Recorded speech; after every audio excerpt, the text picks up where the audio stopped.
What's going on, everybody, and welcome to another Wheel of Time Diary. This is the fourth one of these where we are continuing right along, pushing forward with the Eye of the World. This week was actually the week that I got easily the most done. I want to say I read for a couple hours more than I did for any of the previous weeks. Yeah, this week I read chapters 29 through 41. So I read 13 chapters compared to the 10 chapters that I got through each of the two previous weeks, and compared to the 8 chapters plus the prologue the first week. This week I read for just under 9 hours, making my total of reading the book right around 27 hours, actually. So I've spent about a third of my time reading over the last 4 weeks was just done over the previous week, which is really nice considering that I was pretty behind on a lot of what I was reading prior. But like I said, I did read chapters 29 through 41, which means I started after I started off this week with the chapter titled Eyes Without Pity, and got through the chapter. What is chapter 41 called? It is Old Friends and New Threats. So I got through a lot of great stuff this week. Compared to last week, I did mention that I had felt like I'd basically forgotten anything that happened until I started talking about it, and that's when things started to come back to mind, and I did actually remember a lot more than I thought I would. But I also mentioned last week that my reading experience had been a little bit closer to 4 stars compared to the 5 stars of the 2 weeks previous. Not necessarily because the book's quality had gone down a little bit, but because of the actual process, the actual experience of reading it over the course of that week had been a little bit lower than normal. This week, I'm happy to say, way back up to 5 stars again. I'm absolutely loving this book. You can see I'm at about this point. I'm getting close to the end. I only have about 125 pages left in my copy, which, if you had taken the page count and divided it between the 5 weeks that I'm basically reading the book, I would have needed to read about 150 pages each week, and I was actually behind by quite a bit last week, if I'm remembering correctly. So I actually did get through a lot this week. I really enjoyed what I read. I'm having a wonderful time, and quite frankly, I'm still baffled that this book is considered to be such a ripoff of Lord of the Rings and Fellowship of the Ring in particular, because the further that I get, the less it feels like Lord of the Rings. And frankly, it never really felt that much like Lord of the Rings in the first place. I think those comparisons are super, super overblown. There are definitely a lot of inspirations for sure. I'm not saying that there aren't. I'm not saying that there aren't things in this book where you can look at and say, well, he got that from Lord of the Rings. But the way that he utilizes even all of those things that you can point out as being inspired by Lord of the Rings, all of the way that he utilizes these things, Robert Jordan makes them feel very unique in a story that I just have found super captivating. And I'm surprised by the lack of slowness that I've felt. One of the main complaints that I've seen of this book overall, beyond the climax / the ending being a little bit underwhelming, is that the book is a bit long. It's a little bit slow. I'm going to say I thoroughly disagree. However much of the book I've read up to this point, I don't actually know the exact percentage. I haven't calculated. But however much of the book that I have read up to this point, I've absolutely loved. I've had 0 issues with it. There's been nothing about it that I felt has been super slow, or at least not any slower than some other books that I've read and not found to be too slow, if that makes any sense.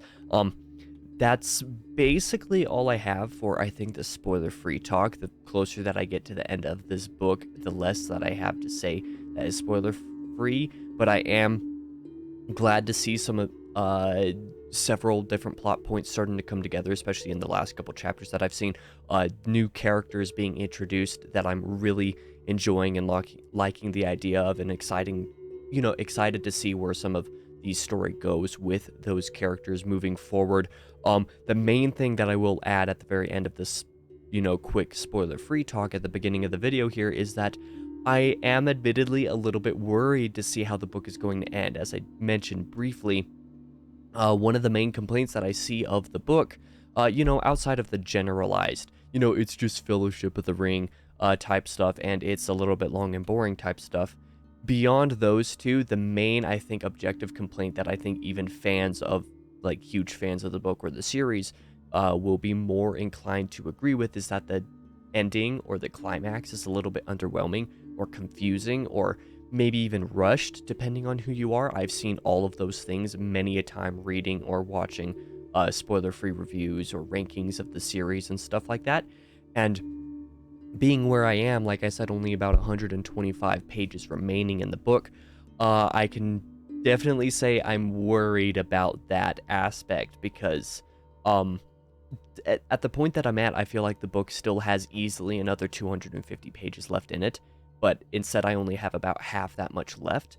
So I'm concerned about how the climax is going to go. I just hope that the climax and the ending of this book aren't disappointing. I hope they don't disappoint me too much because everything that I've experienced in the book so far has been so incredible and I've just enjoyed so much and so surprisingly much, quite frankly. I went into this book and the series really tentatively, basically telling myself as long as, each of the books is, or as long as the average rating for a book in the series is 3 stars, I'll be fine.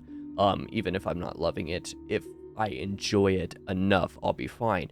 The fact that I've been loving this book has been great, so I'm worried about how the climax is going to go, since that's easily the most criticized part of the book in specifics. But that's all I have with the spoiler-free talk. I do want to get a little bit more into the chapter-by-chapter thoughts. I'm not going to, go chapter by chapter, but just kind of express my feelings on some of the stuff that happened. So obviously, if you haven't read through chapter 41, you should definitely be clicking off here or come back later when you have read through at least that portion of the book. Like I said earlier in the video, I did start with chapter 29, Eyes Without Pity.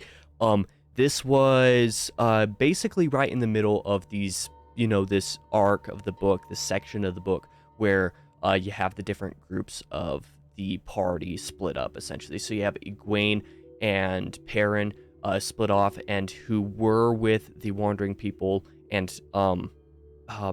Elias, I think the name was, the wolf brother, before they split off and then were captured by the Children of the Light. That's where their arc had ended last week when I started, or when I finished, sorry. And then there was also the arc with the little bit of story going on with Moraine and Lan and Nynaeve, who were initially going after Matt and Rand until they decided that, okay, well, they're theoretically off to Camelin. I don't know where they are. Basically, Moraine was saying, let's go after Perrin, or, well, Moraine didn't actually know which one she was going after, but since we know, I'm going to say as if she knew. So she was basically like, okay, well, let's go after Perrin, and since I do know where he is, I can actually find him. So that's where that arc was ending, was they were decided to turn off and go after them in that direction. And then, of course, Matt and Rand were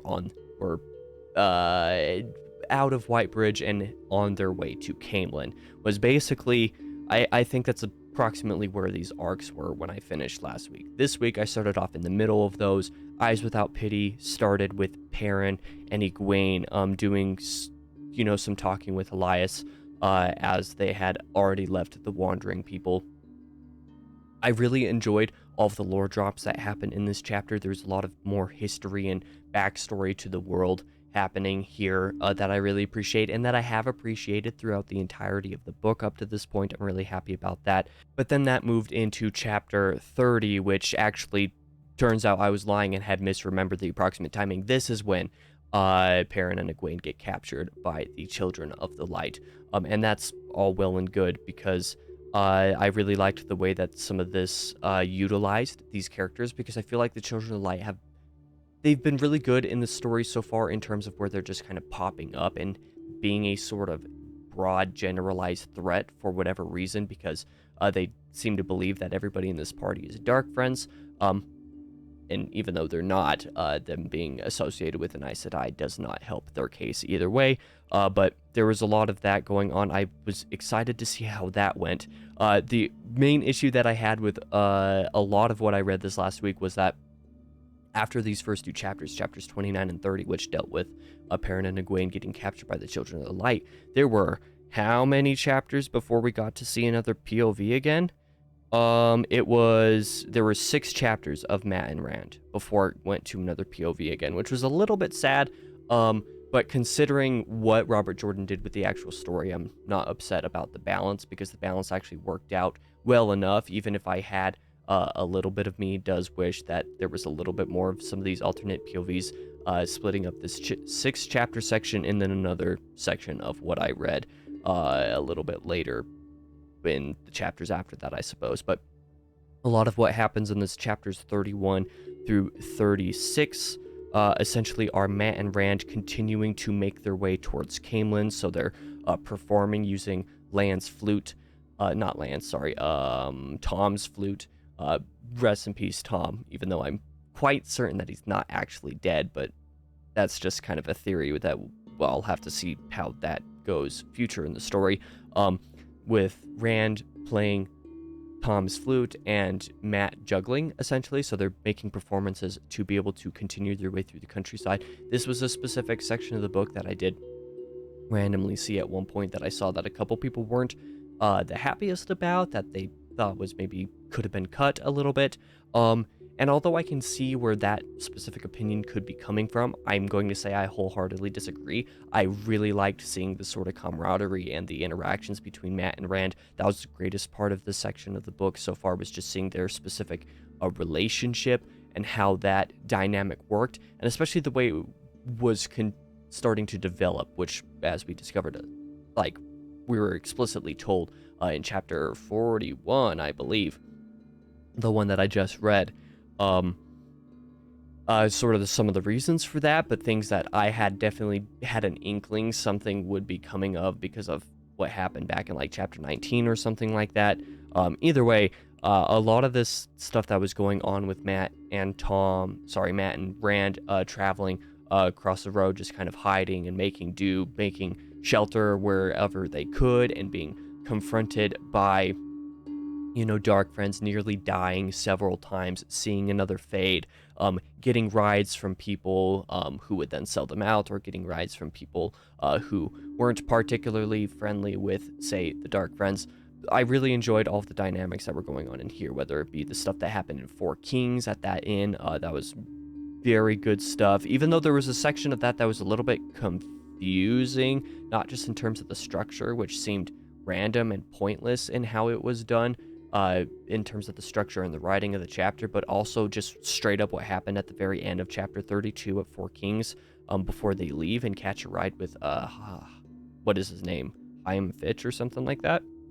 I forget for sure, but before they catch a ride with that, like some of the stuff that happened in that very specific scene there in Four Kings, I'm not entirely sure I understand fully. That's fine, because I don't think it was written exactly the best way to make it understandable, which might very well have been intentional based off of Rand not exactly understanding what was going on at that point. But of course, maybe I just missed something. But this pair of friends moving and continuing to go towards Caemlyn was something that I did definitely enjoy. And it being broken up by so many, occurrences of, say, struggle and strife and stuff like that with the dark friends trying to kill them over and over again was something that made this, feel very lively. That was probably one of the things about, I would say, Lord of the Rings, that one of the elements of it that didn't work for me as well as it could have is that there actually wasn't quite enough scenes of, stuff happening to traveling parties, for example, to break up the traveling. That was something that Tolkien, I feel like, just did not do as much as most authors, at least modern authors or more modern authors, tend to do, which is fine. That's not a criticism on Lord of the Rings, but that's something that I have been appreciating about Eye of the World, is that there's something that happens, something that twists where the story's going, or that, is essentially a downhill slope for the characters in nearly every chapter. There's very few chapters where something like this doesn't happen, and when it does, you can tell it's very intentionally done so. For example, chapter 31, Play for Your Supper, was done this way, where nothing bad really happens, because you're just getting to travel with Mat and Rand as they decide to start doing this, traveling act essentially to help them, get food and somewhere to sleep while they're traveling, which is then immediately contrasted in the several chapters to follow when they are actually being chased and, interrupted by and nearly killed by dark friends and other, dangerous situations like this. But it was finally when Matt and Rand reached Camelin that I was actually really super happy with stuff that was happening. I really liked the way that the book depicted these two experiencing the city for the first time, but it was especially chapter 36, Web of the Pattern, that I really loved. It might be my favorite chapter in the book so far, when Rand meets the Ogier, Loyal, which I assume is how you pronounce his name. I don't think there would be necessarily any way super crazy that you could otherwise pronounce it, but I really liked this meetup. Has me really super excited to see where the story goes with it, because it was not something that I expected to see at all, like not even in the slightest, but it works so well for me. I'm very excited to see where that goes. But then we finally get another cut back in chapters 37 and 38, going back to Perrin and Egwene, and especially with Moraine, Lan, and Nynaeve saving them. A couple chapters that I admittedly wasn't in love with, because Nynaeve's chapter in the Long Chase, where, she's basically freeing the horses to, I guess, cause a sort of distraction, didn't, for whatever reason, the intent of that made sense, but it didn't seem like it was utilized very well in the very next chapter, and Rescue wasn't quite as momentous or exciting as I had expected it to be or wanted it to be. But I will say I am glad that all of these characters are back together again, and therefore able to travel towards Camelin to group back up with Matt and Rand. It was very nice to see that, and kind of, get to see a little bit of the developments that had already happened in that short period of time with the characters. For example, Perrin's wolf brother ability, like his ability to communicate telepathically with wolves, the fact that his eyes are starting to turn yellow like Elias's were. Very interesting stuff. I'm excited to see how some of that is explored a little bit in the future. But then moving back to Camelin with Matt and Rand, there was a lot of great scenes in chapter 39, for example. I loved chapter 49 and the way that it depicted kind of Rand's anxiety moving through the city as somebody who had, bought a red cloth to cover the heron mark on his sword, which turned out wasn't exactly the greatest move, even though it was all he could afford, because, the red signifies support of the queen, which was something that a lot of people in the city aren't a fan of at that specific point in time. So it was kind of dangerous for him to be around, and he was kind of drawing attention to himself unintentionally by doing so. But even more than that, I would say chapter 40 is fantastic, because at the end of chapter 39, he climbs up a wall to be able to see Logain, the false dragon, which was an interesting thing that I'm not sure I'm the biggest fan of Rand deciding to do, because if he was trying not to draw attention to himself, but then he just decided to go and see if he could see Logain for some reason. I thought it was one of his less intelligent decisions, but I'm not going to focus too hard on it. It's definitely not as dumb as, say, the Perrin, Matt, and Rand deciding to go follow the mysterious guy in Shadar Logoth in chapter 19 or 20 or whatever it was. Now, that was a really stupid decision, but it did pave the way in chapter 39, at least, for chapter 40 to happen, which is definitely also one of my favorite chapters, or at least one of my favorite scenes, alongside what happens in chapter 36 between Rand and Loyal, because Rand falls into a garden, which turns out to be the Queen's garden. She meets Elaine and what's his name, Gawain. I hope that's how it's pronounced, Gawain, something like that. Please correct me if I'm wrong. Even reading the pronunciation in the back of the book, I'm not 100% sure if that's where the emphasis is or if that's how it's pronounced, so I apologize. But getting to meet them and the Queen and Elida, the Aes Sedai that stands at the side of the Queen. Fantastic scene, fantastic interactions, a lot of great stuff, including the Aes Sedai as well. Once again, bringing up a point that Loyal in chapter 36 brought up about Rand possibly being an Aiel man, or probably being an Aiel man, because he looks like one and definitely doesn't look like he's from the Two Rivers per se, which was, details that I hadn't noticed or hadn't latched onto early on in the book for whatever reason, but now I realize are super important because several people are bringing it up, and that has me super intrigued about Rand and his backstory, especially given Tam's mutterings back in like chapter 6. All of this stuff is just stuff that I'm super in love with, that I really enjoyed reading. The interactions between the characters in chapter 40 was just really good, and I'm very excited to see some of these characters again. I can't wait to see Elaine and Gowan on the page again, because the way they interacted with Rand just felt so natural, and I really liked their characters. And I'm frankly excited to see kind of where the story goes, because there's a part of me that feels a little bit of anticipation, because I feel like it's fairly obvious, or at least it seems like it's going to be fairly obvious, that a lot of the rest of the book, and especially the climax, are going to take place in/around Camelin, especially given what was discussed a little bit in chapter 41, which was the last chapter that I read over the past week, when it turns out that all of the missing friends found their way to the inn where Matt and Rand are staying, and we're able to be reunited with them. And I'm very happy to see all of the group reunited again, minus Tom, even though, like I said, I'm pretty sure he's not dead.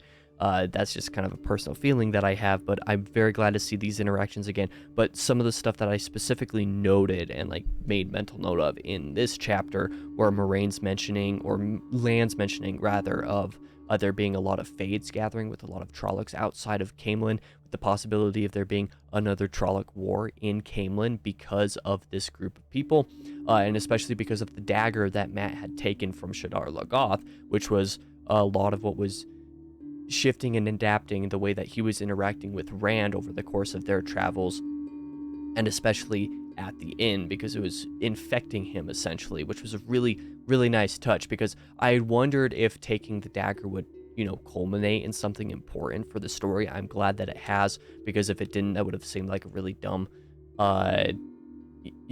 detail to miss, considering how dangerous Shadar Logoth was made out to be by both Lan and Moiraine. But I was very happy to see some of these interactions. I'm worried about Matt's character for sure, especially given that some of the way that his character was affected by this dagger that he stole has made him turn out to be really creepy all of a sudden, which is, kind of an interesting dynamic to have. But I'm really enjoying everything up to this point. I just frankly cannot wait to continue and see what this book has in store for me with the climax, even if I am, like I said, a little bit worried about the fact that there's only 125 pages left, and it seems like to be able to do what at least I would be anticipating myself to do if I were writing the story would probably take another 250 pages at the pace it's been going. So like I said, I'm a little bit worried about it, but we'll kind of see what happens. But that is going to be the end of this spoiler section. Thank you guys for watching this video. I'm actually rather happy with how this video turned out. I know I got a little bit tongue-tied and said a lot in this video, a lot more than I feel like I've normally done the last couple months. That's fine. But this video did end up being quite a bit longer than the last few of these diaries did, especially compared to last week, which turned out being shorter. But that's because I read a lot this week and there was a lot to talk about. So I'm not necessarily super worried about that, but if you have been following me along with this journey, I greatly appreciate that. Thank you for watching. Let me know what you have been enjoying up to this point, or what you think of my thoughts of the book so far. I cannot wait to have another one of these diaries out for you next Thursday as well, which I believe is on the 1st of June. Is that how dates work? That is how dates work. So next Thursday, I'll have the 5th Wheel of Time diary, which I'm 100% sure will be when I've finished the book. There's a chance that I'll even finish the book even before Monday of next week. We'll see what happens, but I'll do my final spoiler talk and reading diary, this whole style of video, for the book next week. And then the Tuesday after that, so on June, what is the date going to be for that? On June 6th is when I will have a review of this book. So it'll be a spoiler-free review, because that's how I want to do these. That's why I'm doing the spoiler talks, is so that I can talk about spoilers for the series without infecting the reviews with them. So I will have a review of this out in about a week and a half. I'll finish this book over the course of the coming week and do a final spoiler talk reading diary video for it next week as well. I'm very excited for that. I'm excited to see how it is I feel about these last few chapters of the book and the climax and everything for that. And if you're excited to see how that ends up turning out for me as somebody who has loved the book up to this point, be sure to like the video and especially subscribe so that you're not missing any of these and any more reading diaries that I do in the future for the series, because in July I will be reading The Great Hunt, not June, in July. specifically. So in a couple months, I'll be reading The Great Hunt, and I'll be doing reading diaries just the same way with this. And then in September, I think, is when I'll be doing the Dragon Rising. Is that what it's called? The Dragon Reborn, sorry, because book 4 is the Shadow Rising. I knew that. So that's kind of what I'm doing. Based off of the schedule of what I'm going to do with the Shadow Rising, I'm not 100% sure yet. I might get to it in the last couple months of this year, but like I said, I'm not 100% sure. I'm not going to guarantee that at the very least. So either way, like I said, thank you guys for watching. I'll be back next week with the final one of these reading diaries. I hope you are as excited for that as I am, for sure.